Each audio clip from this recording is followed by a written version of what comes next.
شیخ جمال الدین محمد بن جار اللہ، ان کا حوالہ، کتاب کا نام الجامع اللطیف اور القول الفصل، دونوں میں شیخ جمال الدین محمد بن جار اللہ وہ بیان کرتے ہیں، وہ بھی پڑھ کے سناتا ہوں، اس کا پورا ترجمہ کرتا ہوں۔ وہ فرماتے ہیں کہ ہر سال مکہ شریف میں 12 ربیع الاول کی رات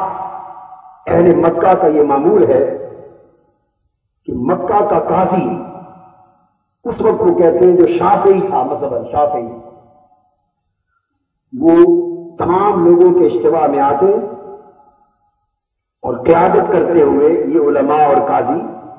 لوگوں کے ایک بہت بڑے جمع غفیر اور جلوس کی قیادت کرتے ہوئے حضور کے مکان میلاد پر لے جاتے، مولد شریف پر۔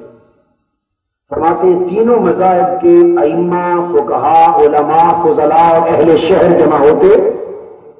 ان کے ہاتھوں میں بڑے بڑے فانوس ہوتے۔ اب یہ دوسرا مورخ بیان کر رہا ہے، بڑی بڑی شمع ہوتی،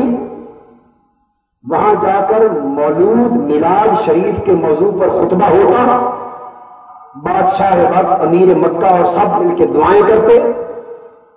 اجتماع میلاد النبی کا عشاء تک جاری رہتا،